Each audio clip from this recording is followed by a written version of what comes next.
오늘은 빌립보서 3장 17절에서 21절 말씀을 가지고 우리의 시민권은 하늘에 라는 제목으로 함께 말씀을 나누도록 하겠습니다. 저와 여러분들은 대부분이 대한민국의 국적을 소유한 대한민국의 국민들입니다. 혹은 이 시간에 이 말씀을 듣는 분들 중에 대한민국 국민이 아니라 하더라도 다들 모국의 시민권을 가진 분들이십니다. 소위 말하는 무국적자, 국적이 없는 사람은 현대사회에서 사실상 존재하기가 어렵습니다. 자, 그러면은 우리가 살고 있는 이 국가와 그리고 내가 이 나라에 속한 국민이라는 개념이 언제부터 생긴 걸까요? 일반적으로 얘기할 때 서양의 경우는 나폴레옹 전쟁 이후에 국가와 국민이라는 개념이 생겼다고 이야기를 합니다. 프랑스가 오스트레일리아나 주변 많은 나라들을 쳐들어가 점령하면서 그리고 러시아까지 전쟁을 일으켜서 쳐들어가면서 그 각국의 국민들이 이제 우리나라를 지켜야 된다는 생각이 보편화되기 시작했고요. 그리고 그 뒤에 시민혁명이 일어나기 시작하면서 국가와 국민이라는 개념이 생겼다고 해요.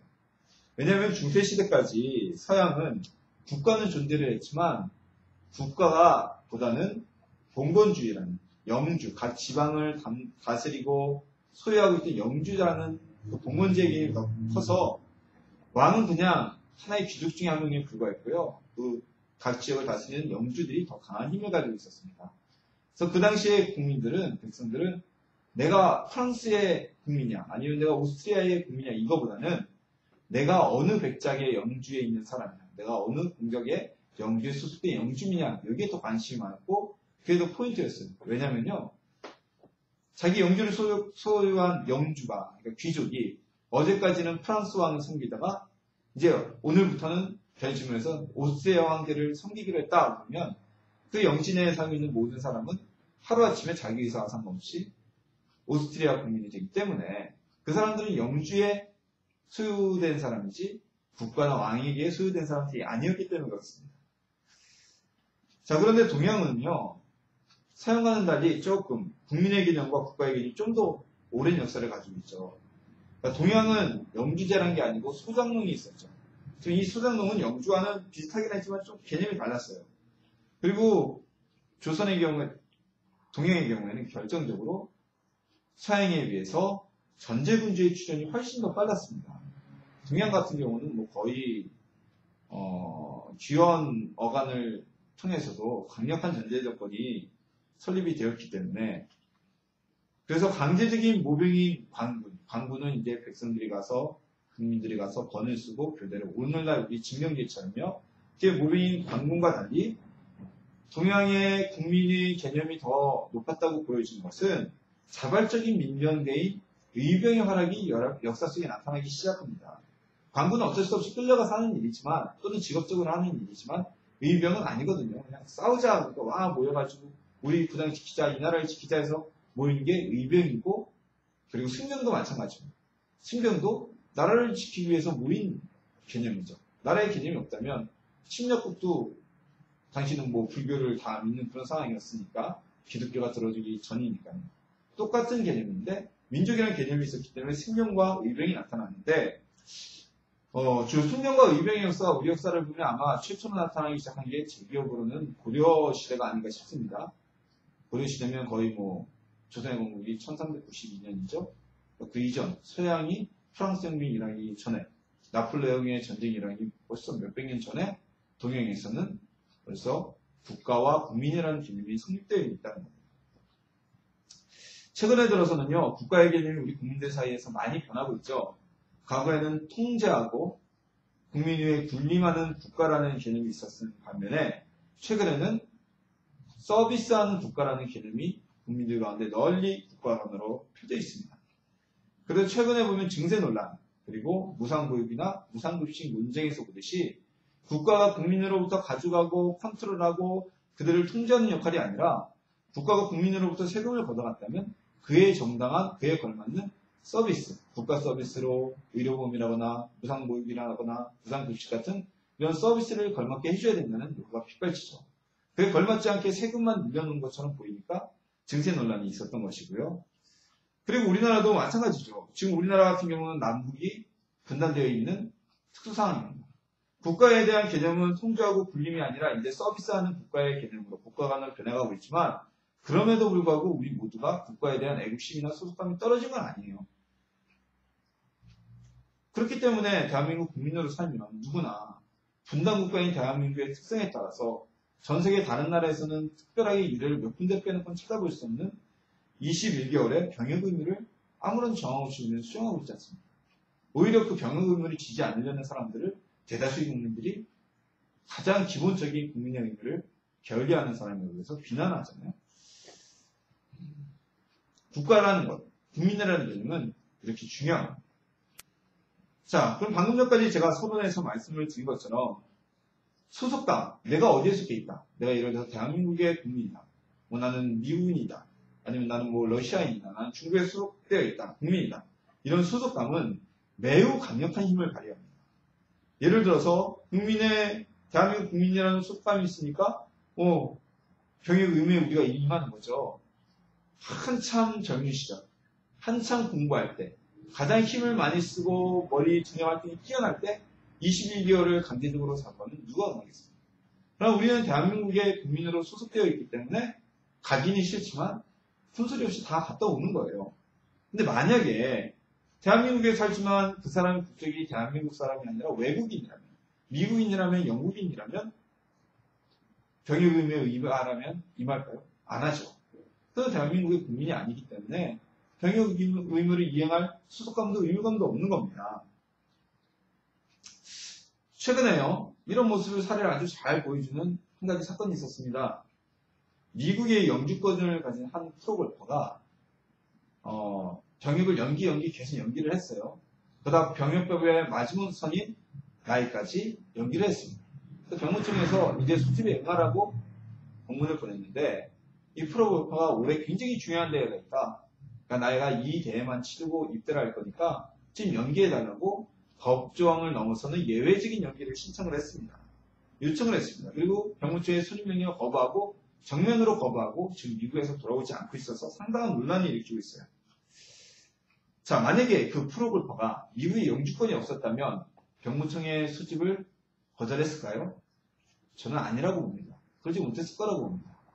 왜냐하면 우리나라 정부에서 여권을 만수시키면 그 순간부터 불법 체류자가 되기 때문에 미국의 이민국에 체포가 되게 돼 있어요. 그리고 강제 추방당하게 돼 있어요. 근데 그 프로골퍼는 미국 영주권이 있습니다. 우리나라 정부에서 여권을 만수시키거나 말거나 미국에서 비자 없이 평생을 살아도 되는 사람이에요. 그러니까 당당하게 병무청의 수집을 거부했고요.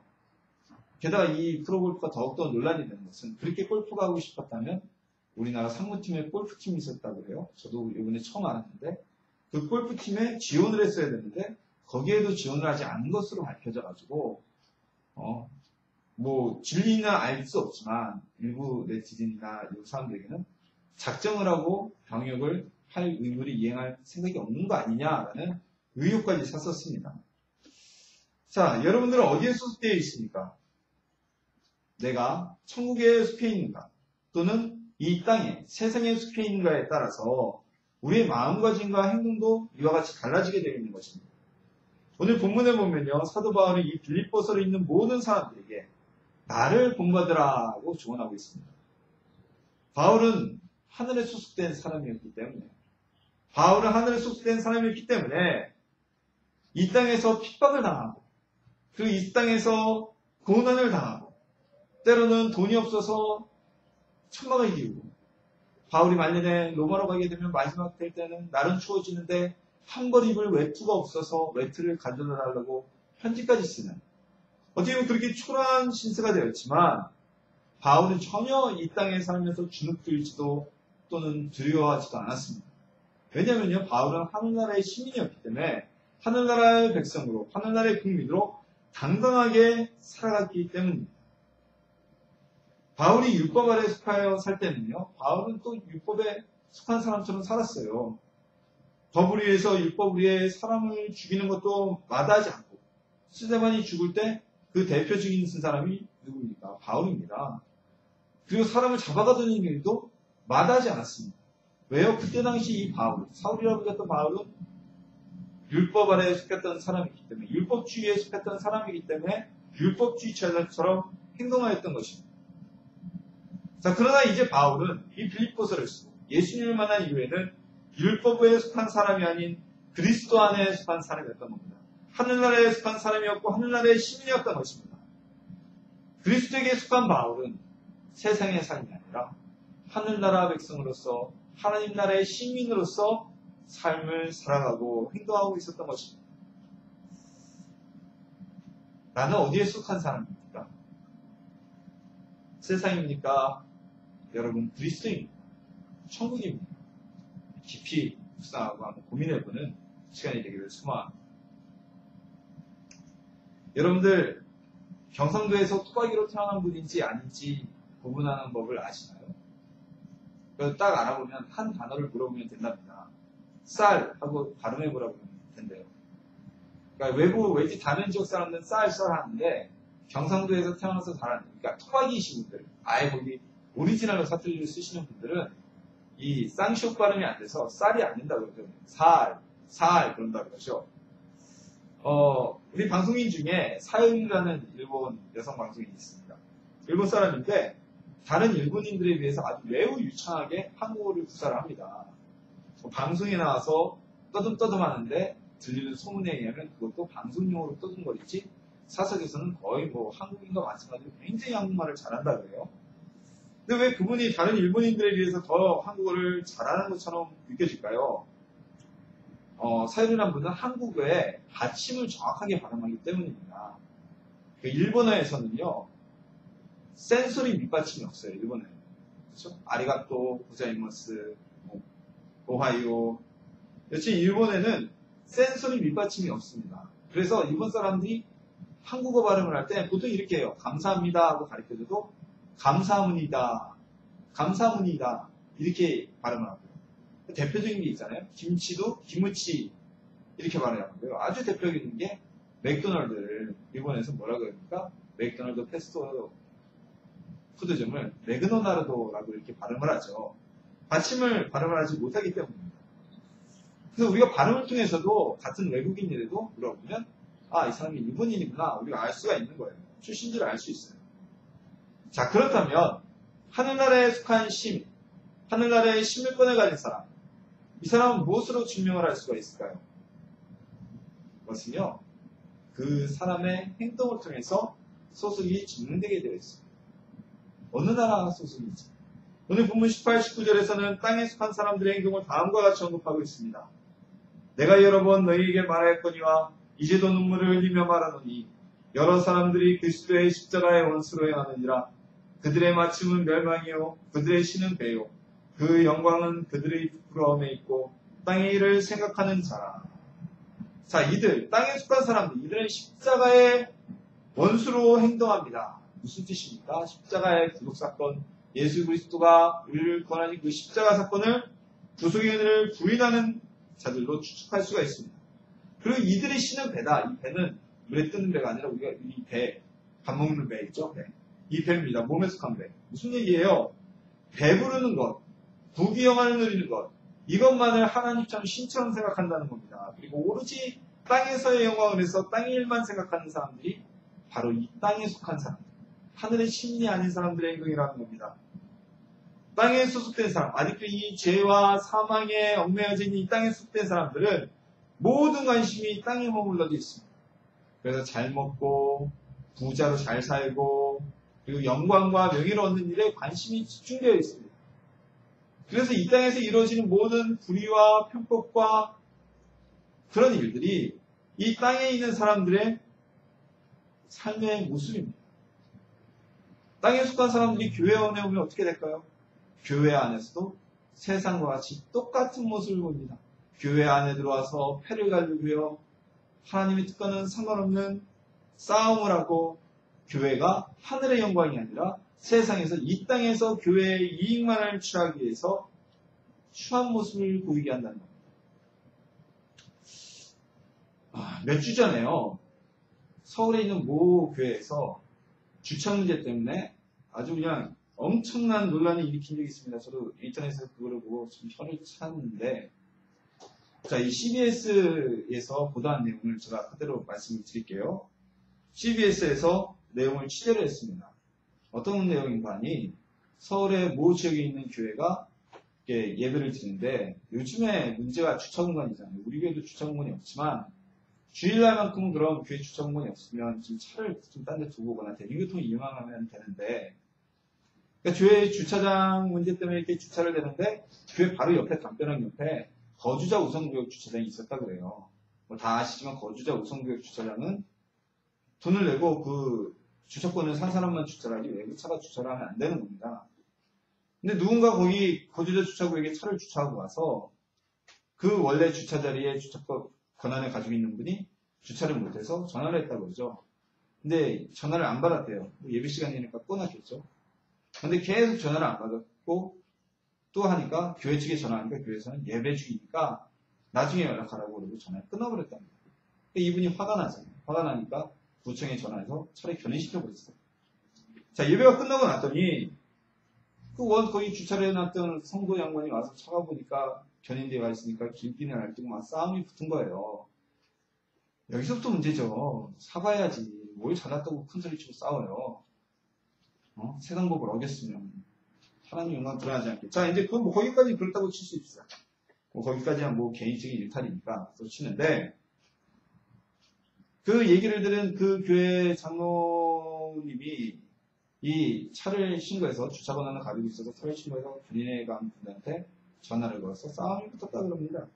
뭐라고 했냐면 내가 그 구에 무슨 뭐 채용 무슨 위원인데 당신들 그렇게 나오면 내가 구층에다 내가 압력 넣어서 그 거주자 주차구역 싸그리 없어지게 만들 거라고 두고 오라고. 이게 뭐 하는 짓거리입니까 이게. 그래서 난리가 났어요 인터넷에. 알죠? 요새 소위 세상 사람들이 교회 욕하는 거 개독이라고. 저런 개같은 짓 하니까 개독이라고. 이거 어찌 교회에서 말이야 예수님의 영광을 가지고 가만히 있으면 중간이나 같이. 자, 근데 문제가 더 있어요.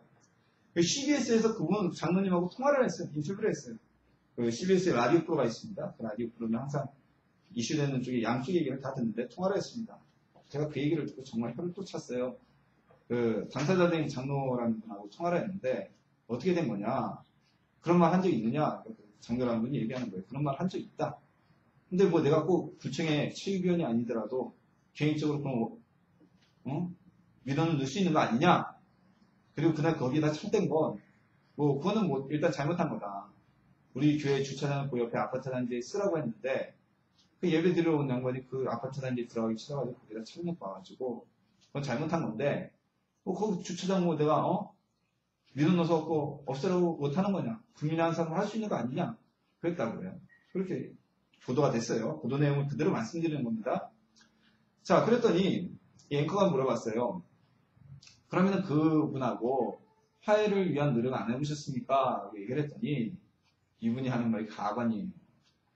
내가 그래서 잘못한다고 사과를 한다고 언제까지 그분하고 교회에서 만나기로 했다. 내가 그분이 교회로 오라 그랬다.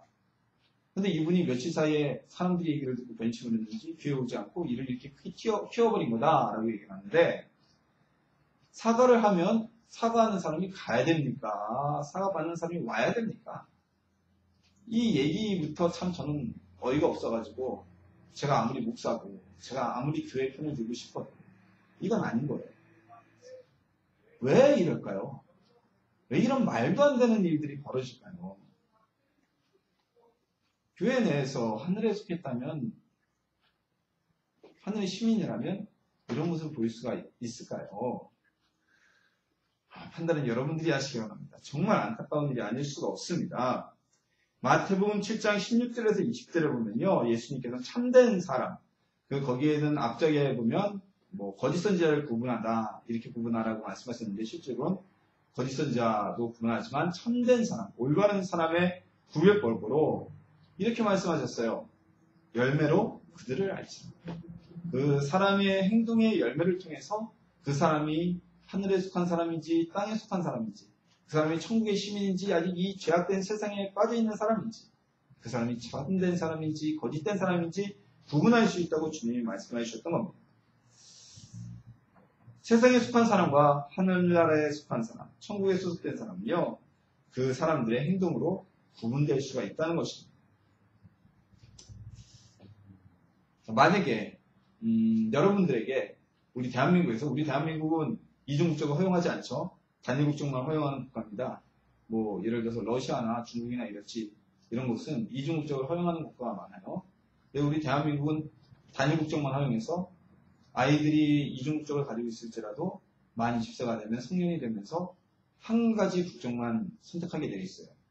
자, 근데 만약에 우리나라가 이제 이중국적제를 전면적으로 도입을 한다고 하면서 만약에 여러분들이 어느 나라나 국적을 선택하면 그 나라와 협업을 해서 그 나라 국적을 시민권을 주겠다라고 한다면 어느 나라의 시민권을 국적을 선택하겠습니까? 우리나라 국적은 그대로 두고 세컨드 국적으로 아마나도 제가 예상컨대 대다수의 분들이 미국 국적을 선택하지 않을까 싶어요. 미국이 조건시건 나는 미국에 대해 싫어 그래도 결국은 미국을 많이 선택하지 않을까 싶습니다. 자, 왜일까요? 어제 오늘 제가 국제면 보조를 보니까요. IS가 이슬람이 스테이트죠. 이 IS가 인질로 잡고 있던 미국인의 사망이 공식적으로 확인됐다고 합니다. 오바마 대통령이 공식적으로 인질이 사망했음을 확인시켜줬습니다. 자, 그동안에 이 IS를 격퇴하기 위해서는 결국 지상군이 들어가야 된다라는 요청이 엄청났어요. 근데 이미 이라크와 아프가니스탄에서 큰 피해를 봤던 미국이 뭐 전쟁은 이긴 것도 아니고 진 것도 아닌 엄청난 전비만 쏟아부은 거기에 회의를 느낀 미국은 꼼짝하지도 않았습니다. 아무리 뭐 지상군이 들어가라 어쩌라고 해도 꼼짝하지 않았는데 오늘 보도를 보니까 미국의 인질한 사람이 사망했다는 소식을 듣고 나서 이제 미국이 지상군 투입에 대해서 전향적으로 검토하기 시작했다는 기사가 나오기 시작했습니다. 얼마 전에 일본의 인질 2명이 살해당했습니다. 일본이 할 수 있는 일이 무엇입니까? 아무것도 없잖아요. 뭐 일본뿐만입니까? 영국의 인질도 몇 명 지금 벌써 IS에서 참수가 됐죠. 영국이 무엇을 할 수 있겠습니까? 아무것도 못하고 있어요. 그런데 미국이라는 나라는 자신들의 국가 인질 한 명이 살해당하니까 니들 한번 지상군 우리가 지상군 투입해하고 의박 지르는 모습을 보이고 있습니다. 작년이죠. 북한에서 가짜 폐미였던가요? 무슨 일로 미국인 한 명이 억류된 적이 있습니다. 근데 그 한 명의 억류된 미국인을 구하기 위해서 미국에서 장관급 인사, 제가 정확히 알고 있는지 모르겠는데 제가 기억하기로는 아마 그 양반이 CIA 국장인가 그랬을 거예요. 장관급 인사가 북한을 직접 찾아가서 그 억류된 자국민을 데리고 나왔습니다. 이게 세계 모든 나라가 바라보는 미국이라는 국가의 매력입니다. 우리는 적진에 단 한 사람의 병사도, 단 한 사람의 포로도, 단 한 사람의 인질도 두지 않는다. 이게 미국의 정책 아니에요. 미국이라는 나라가 복지제도나 이런 거는 우리가 소위 얘기하는 북유럽 3국, 세계에서 최고의 복지를 자랑하는 나라들보다 못하고요. 심지어는 의료보장제도 같은 경우는 우리나라보다도 못한 나라가 미국입니다. 그럼에도 불구하고 미국이라는 나라의 이런 저력 때문에 많은 고위층, 상위층들이 수많은 비난에도 불구하고 미국에 가서 원정 출산을 하고 자녀들에게만큼은 미국 국적을 취득하게 해주는 것이 아닌가 싶습니다. 자, 그럼 미국이라는 나라가 이런데 우리 하나님의 나라, 천국의 매력은 무엇일까요? 한번 생각을 해봐야죠. 매력이 없으면 끌리는 게 없을 거 아닙니까? 여러분 보고 지금 대한민국 국민인데 저기 소말리아 국가의 국민대라고 하면 누가 되겠어요? 미국의 국민대라고 하면 얼싸 좋다고 될 사람들이 있을지 몰라도 소말리아 못 살고 우리나라 옛날에 6.25 끝난 뒤에 해적이나 부글부글하고 그런 나라 가서 국민노릇 하라 그러면 누가 하겠습니까? 하늘나라 백성으로서 매력이 있죠. 이거 우리가 몰라서 그래요. 하나님의 나라의 매력은 첫 번째로요. 이 나라는 영생하는 나라라는 겁니다. 영생. Eternal Life. 영원히 산다는 거예요. 은하철도 999란 애니메이션을 기억하십니까? 제가 어렸을 때, 한 30년도 더 된겠네요. 그렇죠? 어렸을 때 주일날 아침이면 꼭 그게 주일학교 예배 드려가는 9시에 어린이 명격동화학교 MBC에서 방송을 했습니다. 자, 은하철도 999의 스토리는 이렇습니다. 안드로메다 성으로 가는 은하철도 999라는 열차를 탄 철이의 여행 에피소드입니다. 함께 타고 있는 항상 승객은 3명밖에 없어요. 메테라고 철이하고 그 얼굴 안 보이는 기관사죠. 차장하고.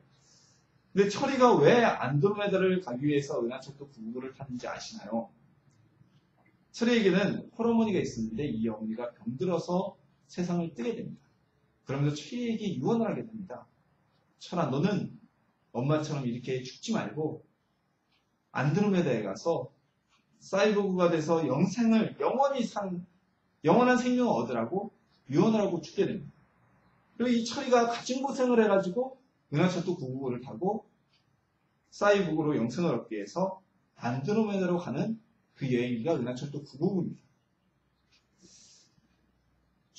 오래전에 중원을 평정했던 시황제는요, 이제 중원을 평정하고 나니까 죽지 않으려고 불로초를 찾으러 모든 것에 신하들을 보내고요, 사신을 보내고요. 심지어는 자기의 영생을 위해서 진시황의 무덤이 지하궁전으로 만들어졌다고 그러죠. 오늘날 중국 정부에서 진시황의 무덤을 발굴을 못하게 막고 있습니다. 근데 역사적으로 보면 어마어마한 지하궁전이 그대로 꾸며져 있다고 얘기가 내려오고요. 자신의 무덤을 지키기 위해서 그 주변을 삥 둘러싸서 수많은 병모양, 표정 하나 다 틀리고 키도 똑같고 말과 병사의 그 도자기들을 흑 인형을 파묻어 놨어요. 이집트 왕들이 여러분 왜 미라가 됐는 줄 아십니까? 육체가 썩으면 존재할 수가 없잖아요. 이집트 왕들도 영생을 얻기 위해서 미라가 된 거예요. 그 미라가 돼서 무덤문을 막으면 그 안에서 영생을 주고 살아서 이집트 왕의 투탕카멘 왕의 무덤에서 나온 보물들을 우리가 알지 않습니까? 생활기구를 다 안에 다 넣어줬어요. 거기서 살으라고. 자, 그렇지만 그들의 노력은 모두 다 헛된 것이 됐습니다. 그럼 뭐 하고 있습니까? 지금 살고는 있죠. 어디서요? 지옥불 속에서 영원히 살고 있잖아요. 불 속에서 사람이 영원히 고통을 느끼면서 얼마 전에도 인터넷에 나왔지만 가장 인간이 느낄 수 있는 고통이 최고의 고통이 불에 타는 고통, 장렬통이라고 한다고 그러죠. 그건 어떤 고통보다 최고의 고통이라고 합니다. 근데 그 장렬통을 매일같이 느끼면서 계속적으로 불 속에서 산다. 타지는 않고 죽지는 않고 그게 사는 걸까요? 그건 정말 살아도 사는 게 아니겠죠. 그래서 우리가 지옥에서 사는 것은 영생이라고 부르지 않습니다. 그건 살아도 사는 게 아니에요. 그렇게 살려면 안 사는 게 낫죠. 자, 그런데 우리는 하늘나라의 시민들은요, 정말 영생을 얻게 됩니다. 그 좋은 천국에서 유유자적하면서 어떤 노동을 하거나 생계에 대한 고민이나 질병에 대한 근심이 없이 최고의 환경을 갖춘 낙원에서 살아가는 겁니다. 영원히 사는 겁니다. 그 가장 큰 삶의 행복을 누리면서 사는 것이 바로 우리 천국, 하늘나라의 시민들의 가장 큰 복이라는 얘기입니다. 우리나라 동양 설화에 보면 그런 것을 뭐라고 부릅니까? 무릉도원이라고 그러잖아요. 걱정하지 않고. 근데 무릉도원에서 농사는 적거든요. 우리 천국에 가면 전세금 걱정 안 해도 돼요. 집 사야 돼 걱정 안 해도 돼요. 그 좋은 곳에서 영원히 기쁨을 누리면서 살아가는 전화요금이 된다는 것입니다. 자, 두 번째로 하늘나라 시민들에게 주어지는 하늘나라의 매력은요, 어떻게 보면 가장 큰 건데, 우리가 그 천국에서 하늘나라에서 하나님과 예수님과 함께 살아가며 간다는 것입니다. 천국은 하나님이 계신 곳입니다. 예수님이 계신 곳입니다. 사람과 하나님이 함께 동행하며 동거하며 살아가는 곳입니다. 에덴 동산에 하나님이 내려오셔서 아담과 함께 이야기를 나누셨듯이 우리 하나님이 함께 거하며 함께 대화를 하며 살아가는 곳이 바로 천국이라는 것입니다. 대통령이 거주하는 곳이 우리나라에 집무실이 있는 곳이 청와대입니다. 여러분들 뉴스에 보면 이렇게 파란 지문으로 된 건물 나오잖아요. 거기는 대통령의 집무실, 사무빌딩이고 대통령이 사는 곳은 청와대 관저라고 해서 대통령의 개인집은 좀 떨어진 곳에 따로 있습니다. 그 안에는 철저하게 대통령 개인을 위한 사생활의 공간이기 때문에 청와대를 지키는 경호원들도 대통령이 뭐 특별한 허락이나 임무가 있지 않고 함부로 들어갈 수가 없는 곳이에요. 청와대 안에 청와대죠. 물론 비서나 이런 사람들도 대통령이 보기 전에 함부로 못 들어가는 곳이고요. 자, 그런데 그곳에 외부인이면서 대통령의 가족이 아니면서 자유롭게 출입할 수 있는 사람이 있습니다. 누굴까요? 대통령 가족의 가사 도우미 됩니다. 우리가 뭐 TV 드라마나 뭐 다큐 같은 데서 대통령 청와대 주방장 이렇게 나오지만 그분들은 공식적인 만찬이나 공식적인 식사를 해드리는 분들이고 역대 대통령들도 전부 다 청와대 관저에는 이 사저에 있을 때 함께 가정을 돌봐주셨던 가사도우미분들을 다 관저에 함께 모시고 들어갔어요. 그래서 그들이 해드리는 식사를 하고 그렇게 하셨는데 자, 만약에 이 대통령 가족의 가사도우미, 맨날 가족같이 지낸 이 가사도우미에게 억울한 일이 생겼어요. 행정적으로. 그러면 이분이 꼭 국민신문고에 글을 올려야 되고 아고라에 글 써야 되고 그럴까요? 그 전에 대통령이 먼저 알고 법이 허용하는 권한 안에서 그 문제를 해결해 주지 않겠습니까?